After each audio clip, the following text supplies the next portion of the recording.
या मिश्र जी ने कितनी गंभीरता से सोचकर पुस्तक प्रस्तुत पत्रिका का नामकरण किया, यह उनके स्मृति शेष विशेषांकों को पढ़कर समझ आता है। डॉक्टर अहिल्या मिश्र जी का नाम आया और त्वरित स्मृतियों का महकता खजाना साहित्यिक आलेखों के द्वारा महक उठा।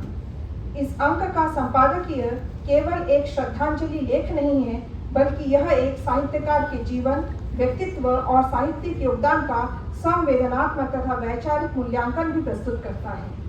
एक संपादक लिखती हैं, वैसे तो रिश्ते में हम सास बहू थे, जो कि दुनिया का सबसे जटिल रिश्ता माना जाता है, लेकिन धीरे धीरे कब ये मेरी सगी माँ की स्मृतियों पर अपना अधिकार जमा ली, पता ही नहीं चला। शिक्षा दीक्षा से लेकर जीवन में साहित्य उतारने का काम उन्होंने ही तो किया।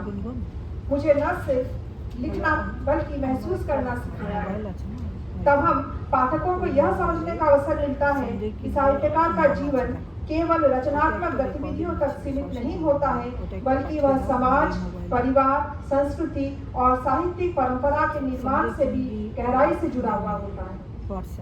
पुष्पक साहित्यिकी का जनवरी-मार्च अंक केवल डॉक्टर अहिल्या मिश्र को दिए गए श्रद्धांजलि लेखों का संकलन नहीं है, बल्कि ये लेख उनके जीवन काल, भावनात्मक यात्रा और साहित्यिक विकास को रेखांकित करने वाले दस्तावेज हैं।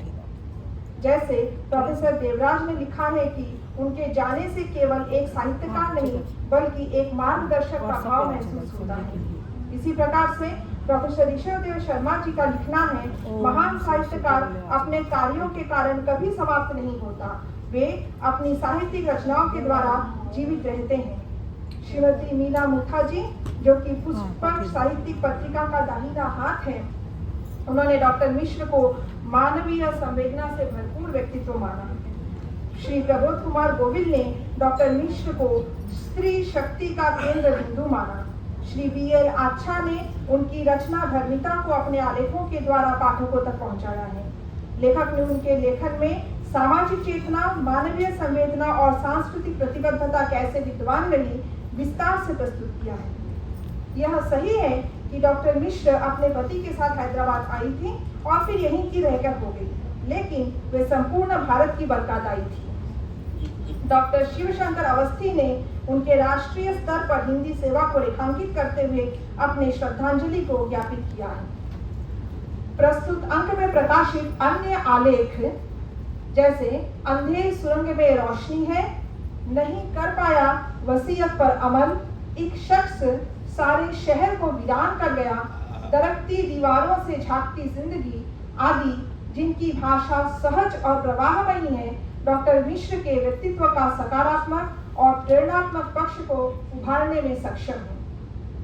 प्रस्तुत अंक की एक खास बात यह भी है कि इस अंक में श्रीमती नेहा भंडारकर जी ने डॉक्टर मिश्र की कविताओं का अंग्रेजी में अनुवाद करके अपनी श्रद्धांजलि को ज्ञापित किया है। यह अपने आप में एक अनूठी शैली है श्रद्धांजलि देने की, ऐसे भी हम दे सकते हैं।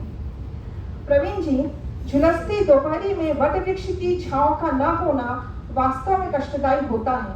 हम सब इस कष्ट को महसूस कर रहे हैं, लेकिन वट वृक्ष अगर डॉक्टर मिश्र है, जो अपनी अंतिम कविता में लिखती हैं, हाँ पेड़ तो मैं बनूंगी ही, हाँ पेड़ तो मैं बनूंगी ही, जंगल के मोड़ की चौपाटियों के बीच की, गांव से शहर